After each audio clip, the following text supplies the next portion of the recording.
네, 할렐루야. 이번에 산성교회 부목사로 부임한 배상근 목사라고 합니다. 여러모로 많이 부족하지만 겸손한 마음으로 성도님들과 교회들을 섬기는 그런 목회자가 될 수 있도록 그렇게 기도하며 섬기도록 하겠습니다. 가수 노사연 씨가 부른 노래 중에 만남이란 노래가 있습니다. 만남이란 가사를 보면 이런 가사가 적혀 있습니다. 우리의 만남은 우연이 아니다라는 가사가 있습니다. 그렇습니다. 저와 여러분의 만남은 우연이 아닌 하나님의 놀라운 계획하심과 섭리가 있었기에 가능한 일이었다라고 생각합니다. 저를 산성교회로 보내주시고 소중한 만남을 허락해 주신 하나님께 감사를 드립니다. 우리 시간 서로를 살펴보면서 이렇게 인사할 수 있었으면 좋겠습니다. 사랑합니다. 축복합니다. 이렇게 인사할 수 있었으면 좋겠습니다. 사랑합니다. 축복합니다. 네, 감사합니다. 네, 오늘은 대림절 절기가 시작되는 주이기도 합니다. 청정부에서는 절기에 맞게 제가 대림절 설교를 했습니다. 5월 설교는 좀 다른 말씀으로 준비를 했습니다. 똑같은 말씀을 하면 좀 그럴 것 같아서 제가 두 편의 설교를 준비했는데 오늘은 하나님의 임재에 대해서 여러분과 함께 말씀을 나누도록 하겠습니다. 기독교는 체험의 종교이기도 합니다. 이신론자들은 신에 대해서 다음과 같이 말을 합니다. 신은 이 세상을 만들어 놓고 저 하늘 멀리 어딘가에서 팔짱을 끼고 이 세상이 어떻게 돌아가는지 전혀 관심이 없다라고 주장하는 자들이 이신론자들입니다. 그런데 성경에서 말하는 하나님은 그렇지 않습니다. 우리가 사는 이 역사 속에 깊이 개입하시고 간섭하시는 하나님이십니다. 하나님의 백성들이 고통 속에서 신음하고 있을 때 그 고통의 소리를 듣고 친히 찾아와 주셔서 우리를 만나주시는 살아계신 하나님이심을 믿으시기 바랍니다. 출애굽기 3장 7절 말씀에 보면 이스라엘 백성들이 애굽에서 고통을 당하고 있을 때 하나님은 그들의 고통을 들으셨다라고 말씀하고 있습니다. 그들의 부르짖음을 듣고 친히 강림하셨다라고 그렇게 말씀하고 있습니다. 이와 같이 우리가 믿는 하나님은 우리의 고통과 처지를 다 아시고 우리 삶 가운데 친히 찾아오셔서 우리를 만나주시는 살아계신 하나님이십니다. 우리의 작은 신음에도 응답하시는 하나님이십니다. 파스칼은 하나님의 임재를 체험하고 그날의 간격을 잊지 않기 위해서 일기를 써놓았습니다. 그날의 날짜와 시간까지도 잊지 않기 위해서 정확하게 기록해 놓았습니다. 1653년 11월 23일 밤 10시 30분부터 12시 30분까지 불이 내렸다. 하나님은 철학자의 하나님, 수학자의 하나님이 아니었다. 그 하나님은 아브라함의 하나님, 이삭의 하나님, 야곱의 하나님, 예수 그리스도의 하나님, 나의 하나님이었다. 이 확신, 이 감격, 이 기쁨, 이 평화, 이 한이의 눈물, 아멘하며 이렇게 하나님께서 임재하신 그때의 간격을 잊지 않기 위해서 일기장에 그 날과 날짜를 정확하게 기록해 놓았습니다. 파스칼은 하나님의 임재를 경험하고 이런 말을 남깁니다. 모든 인생들은 하나님을 만나기 이전에는 마음에 채워지지 않은 공허함이 있다라고 말합니다. 그 뻥 뚫린 공허함은 하나님을 만나기 이전에는 채워지지 않는다라고 그렇게 고백하고 있습니다. 그렇습니다. 우리 인생이 그렇습니다. 살아계신 하나님을 만나기 이전에는 그 어떤 것도 그 무엇으로도 이 공허한 마음을 채울 수가 없습니다. 하나님을 만날 때야 우리의 그 공허한 마음들이 채워지게 되는 것입니다. 어거스틴도 비슷한 말을 했습니다. 내가 하나님 밖에 있을 때에는 한시도 나에게는 참된 안식이 없었다라고 고백합니다. 그런데 하나님을 만나고 나서 이제서야 내 안에 참된 안식이 주어졌다라고 그렇게 어거스틴은 고백하고 있습니다. 그렇습니다. 모든 인생들은 하나님을 인격적으로 만나게 될 때 참된 안식과 평화가 주어집니다. 저는 이런 은혜가 여러분 삶 가운데 주어지기를 주님의 이름으로 축복합니다. 저도 파스칼이 체험한 경험들을 몇 번 정도 체험한 적이 있습니다. 전에 호주에서 1년이라는 시간을 보내고 한국에 돌아오니 앞으로 무엇을 해야 할까? 걱정을 하고 있던 시기였습니다. 그런데 어느 날 집에서 기도를 하고 있는데 하나님께서 에스겔서 37장의 말씀을 떠오르게 하셔서 저에게 다음과 같이 질문하시는 것 같았습니다. 에스겔서 37장은 마른 뼈 사건의 이야기입니다. 하나님께서 에스겔에게 물으신 것처럼 저에게도 다음과 같이 물으시는 것 같았습니다. 아들아, 이 에스겔의 골짜기 된 마른 뼈들이 능히 살 수 있겠느냐라고 저에게 물으시는 것 같았습니다. 그런데 제가 어떻게 대답했겠습니까? 에스겔 선지자가 선포한 것처럼 저도 그렇게 믿음으로 선포했습니다. 하나님께서 말씀하시면 이 절망의 골짜기의 마른 뼈들도 능히 살 수 있겠나이다라고 믿음으로 선포했는데, 그런데 갑자기 제 머리에서 발끝까지 전기 같은 것이 찌릿하며 내려오는 경험을 했습니다. 살아계신 하나님께서 저에게 임재하신 것입니다. 이런 체험들은 한두 번으로 끝난 것이 아니었습니다. 제가 직장 생활을 하면서 신대원을 가야 하나 기도로 준비하고 있을 때였습니다. 그 당시 청년들하고 이정부에서 수련회를 마치고 집으로 돌아오는 길이었습니다. 수련회를 마치고 제가 스타렉스를 끌고 집으로 돌아오고 있는데 달리던 도로에서 종이 한 장이 나풀나풀거리면서 조수석 와이퍼에 종이 한 장이 찰싹 달라붙는 것을 보았습니다. 무슨 나이트에서 오라는 찌라시인가 그렇게 생각하고 시속 80km로 계속해서 달려 교회까지 운전해 왔습니다. 그런데 신기하게도 그 종이가 본드에 달라붙어 있는 것처럼 떨어지지 않고 차의 와이퍼에 붙어 있는 것을 보았습니다. 내려서 어떤 종이인가 확인해 보니 하나님의 말씀이었습니다. 누가 성경을 찢어서 날려 보냈는지는 모르지만 그 성경 말씀이 제가 운전하는 차에 본드같이 달라붙어서 떨어지지 않고 제 수중에 들어오게 되었습니다. 찢어진 성경 말씀을 확인해 보니 다음과 같은 말씀이 적혀 있었습니다. 신명기 33장 29절의 말씀이었습니다. 너는 참으로 행복한 자로다. 너같이 여호와로부터 구원을 받은 자가 어디 있겠느냐라는 하나님의 말씀이었습니다. 저는 이 말씀을 읽고 주님께서 저에게 주신 말씀이라 생각하고 더 이상 주저함 없이 모든 것을 다 내려놓고 신학교에 입학했습니다. 가끔가다 목회를 하다 힘이 들거나 사명감을 잃어버릴 때 이때 주신 말씀들을 기억하면서 이 목회의 길을 걸어가고 있습니다.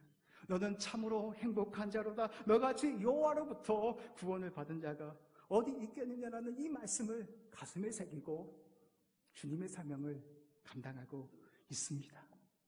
사랑하는 성도 여러분, 하나님은 지금도 살아계셔서 다양한 방법으로 우리 인생 가운데 친히 찾아오시고 임재하시는 하나님이심을 우리는 항상 기억해야 합니다.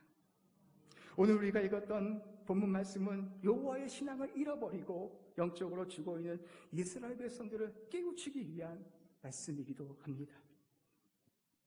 이 당시 이스라엘 백성들은 여호와의 신앙을 저버리고 바알과 하나님 사이에서 머뭇머뭇거리면서 차갑지도 뜨겁지도 않은 미지근한 신앙을 가지고 있었습니다. 살아계신 하나님보다는 풍요의 신인 바알을 따라 그렇게 섬겼습니다. 하나님을 잊어버리고 영적으로 죽어있는 시대 가운데 엘리야는 이스라엘 백성들의 마음을 하나님께 돌이켜주고 싶었습니다.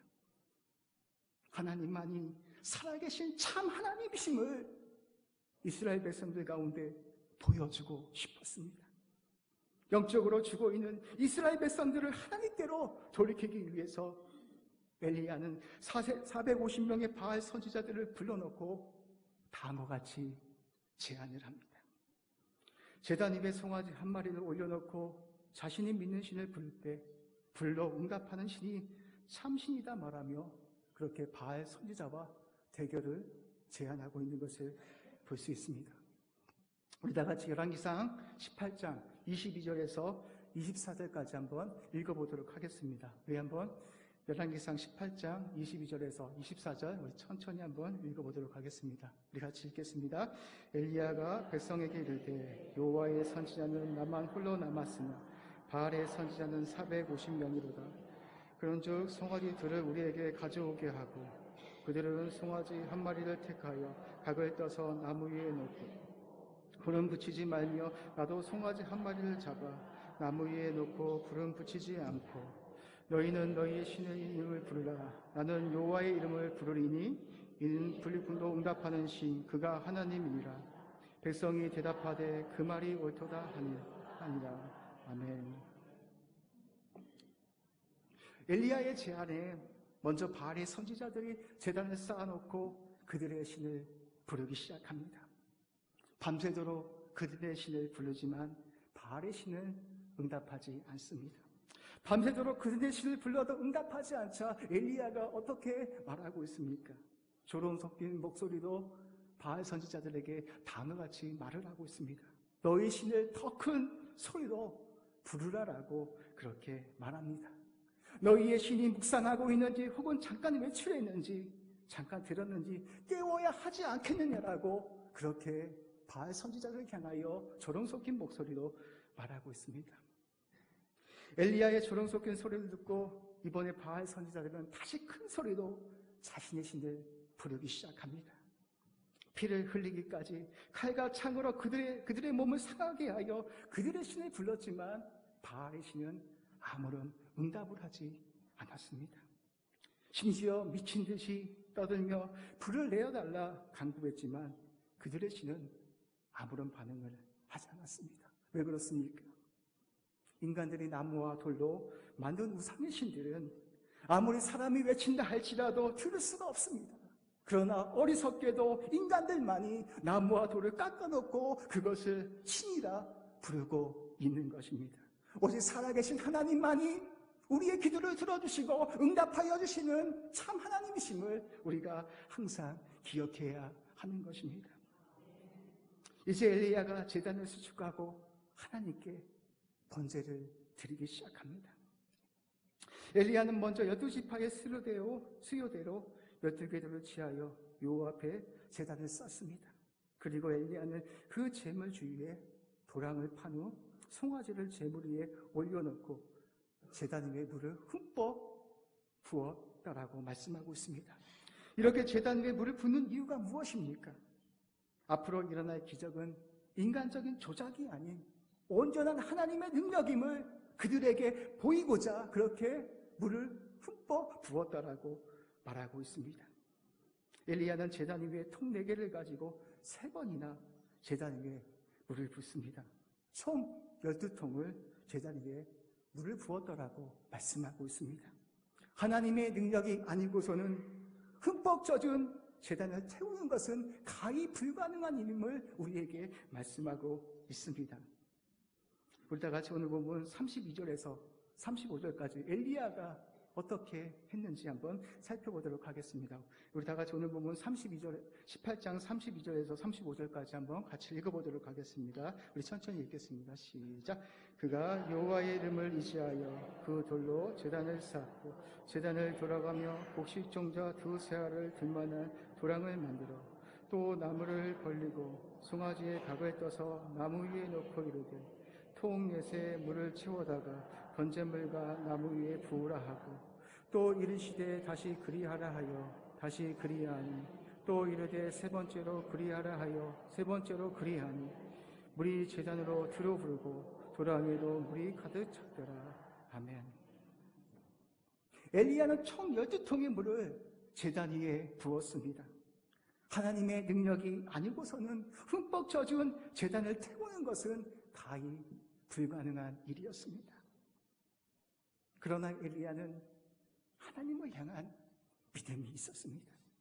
아무리 제단이 물로 흠뻑 젖어 있을지라도 하나님께서 역사하시면 그 제단을 태울 것이라는, 임재하여서 태울 것이라는 그런 살아있는 믿음을 가지고 있었습니다. 사랑하는 성도 여러분, 우리에게도 그런 믿음이 있었으면 좋겠습니다. 우리의 생각으로는, 우리의 이성으로는 불가능한 일이지만 하나님께서 가능하시면, 하나님께서 함께 하시면 불가능도 가능하다는 그 믿음을 가지고 그렇게 살아계신 하나님을 신뢰할 수 있었으면 좋겠습니다. 지금의 이 시대는 오직 하나님만을 신뢰하며 나아갈 수 있는 그 사람이 필요한 시대임을 우리가 기억해야 합니다. 하나님은 능치 못한 일이 없습니다. 불가능한 일을 가능케 하시는 분이 바로 살아계신 하나님이심을 우리가 기억해야 합니다. 그 믿음이 있었기에 엘리야는 흠뻑 젖은 제단을 앞에 놓고 하나님의 이름을 부르며 기도하기 시작합니다. 여호와여, 내게 응답하소서, 내게 응답하소서. 이 백성들에게 주 여호와는 하나님이신 것과 이를 통하여 그들의 마음이 하나님께로 돌이킬 수 있도록 그렇게 간절히 간구하고 있습니다. 여호와의 이름을 부르며 응답하소서라고 그렇게 기도하자 어떠한 역사가 일어났습니까? 여호와의 불이 하늘에서 떨어져 흠뻑 젖은 제단을 태웠다라고 성경은 말씀하고 있습니다. 번제물과 나무와 돌과 흙을 태우고 도랑의 불까지 핥아 버렸다라고 말씀하고 있습니다. 하나님은 엘리야의 기도를 들으시고 불러 응답해 주셨습니다. 자신의 기도대로 자신이 하나님의 종인 것과 이를 통하여 이스라엘 백성들이 하나님만이 참 하나님이심을 엘리야의 기도를 통해서 그들의 백성 앞에 하나님만이 참 하나님이심을 드러내 보이셨습니다. 왜 그렇습니까? 우리가 믿는 하나님은 살아계시는 하나님이시기 때문입니다. 여러분의 아픔 속에서, 여러분의 고통 속에서 여러분이 부르며 기도할 때 하나님께서 친히 임재하시는 살아계신 하나님이시기 때문입니다. 하늘에서 불이 내려 제단을 태우자 백성들이 어떻게 반응을 하고 있습니까? 39절 말씀에 보면 백성들이 이렇게 반응하고 있는 것을 볼 수 있습니다. 모든 백성이 보고 엎드려 말하되 여호와 그는 하나님이시로다, 여호와 그는 하나님이시로다라고 그렇게 고백하고 있습니다. 여호와의 신앙을 잃어버리고 바알과 하나님 사이에서 머뭇머뭇거리고 있었던, 영적으로 죽어 있었던 그 이스라엘 백성들이 하늘에서 불이 내려오는 그 임재를 바라보면서 여호와 그는 참으로 살아계신 하나님이시다라고 그렇게 고백하고 있는 것을 볼 수 있습니다. 저는 상속교회 가운데 이런 셰키나의 영광이, 하나님의 영광과 그 임재가 이곳에 부어지는 역사가 있기를 주님의 이름으로 축복합니다. 아이들부터 모든 성도가 예배를 통해서 하나님의 임재를 경험하는 은혜가 있기를 주님의 이름으로 축복합니다. 하나님의 임재와 영광을 경험하여 모든 성도들이 여호와 그는 참으로 살아계신 하나님이심을 고백하는 역사가 이 교회를 통하여서 일어나기를 주님의 이름으로 소망합니다. 제가 신대원 2학년 때 목회 실습이라는 과목을 이수하기 위해서 방학 동안에 청주에 있는 주과락의 어린이 캠프에 스텝으로 간 적이 있었습니다. 저녁 집회 기도회를 하는데 제가 한 아이를 보고 깜짝 놀랐습니다. 5학년 된 학생 하나가 기도를 하는데 울면서 통곡하는 겁니다. 하나님의 성령이 그에게 임한 것입니다. 얼마나 간절히 울면서 기도하는지 제가 정말 깜짝 놀랐습니다. 제가 그때 경험했던 사실은 어린아이에게도 하나님의 성령이 임하면 울면서 회개하며 통곡하는 역사가 일어난다는 것을 그때 제가 경험했습니다. 제가 전에 섬기던 청년 중에 나이는 24살이지만 지능이 9살 정도 되는 순수한 청년이 있었습니다. 참 순수한 청년입니다. 예배를 드릴 때 얼마나 말씀이 선포되면 아멘을 크게 하는지 모릅니다. 다른 청년들도 헤어짐이 아쉬웠지만 그 청년과의 헤어짐은 더욱더 아쉽고 그립습니다. 제가 간다고 하니까 목사님 다음 주에 교회에 다시 오실 것이죠. 그렇게 하고 헤어진 청년이기도 합니다.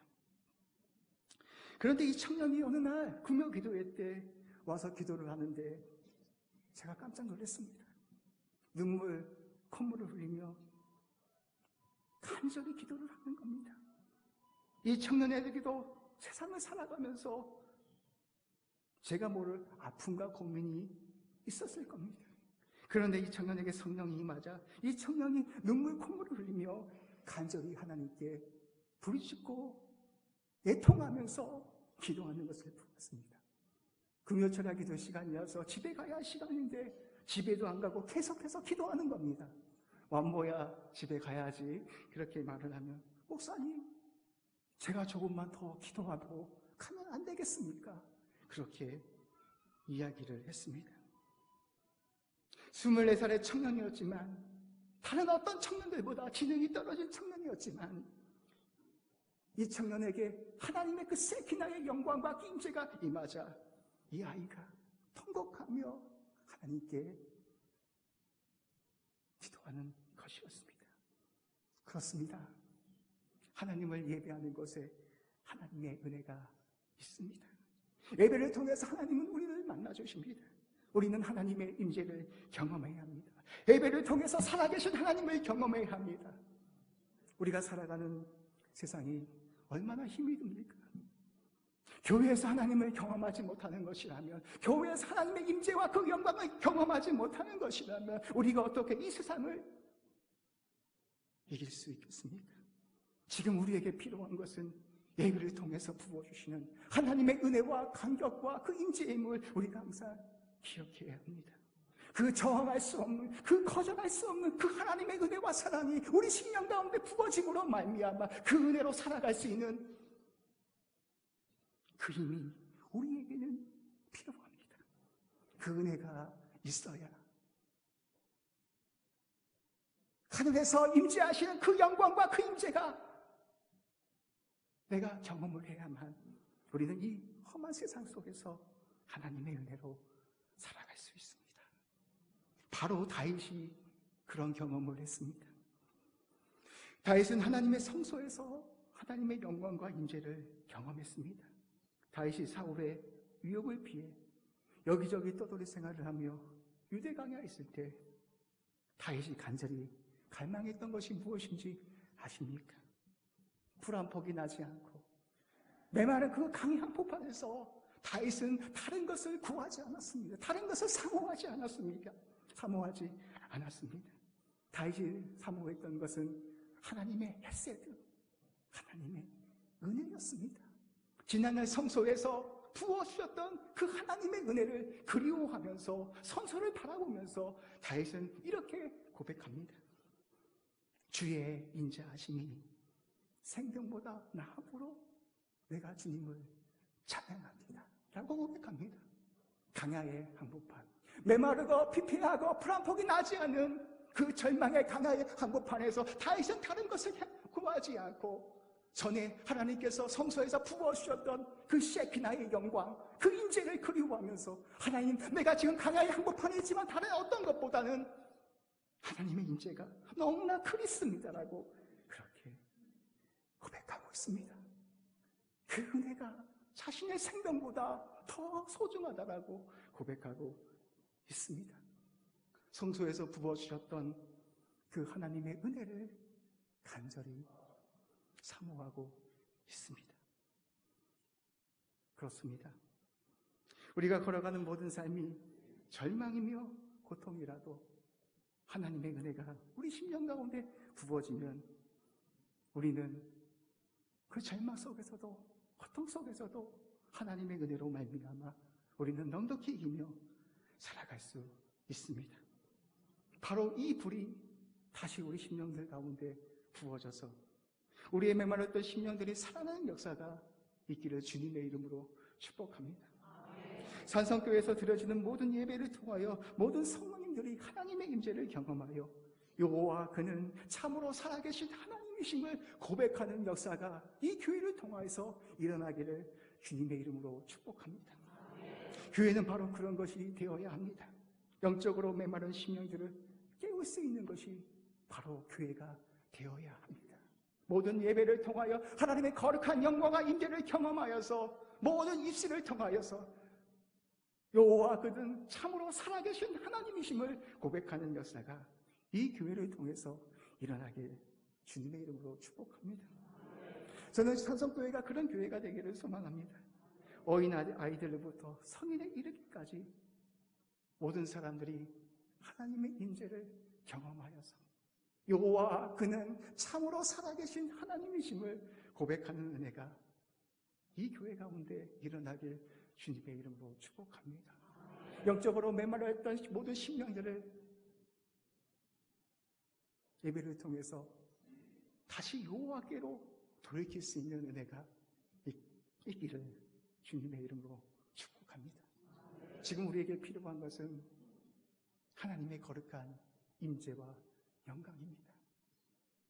어린 아이들부터 성인에 이르기까지 그 하나님의 영광과 임재를 경험해서 힘들고 어렵지만 그 은혜로 넉넉히 이기며 살아갈 수 있는 은혜가 이 모든 교회 성도님들 가운데 일어나기를 주님의 이름으로 축복합니다. 기도하겠습니다.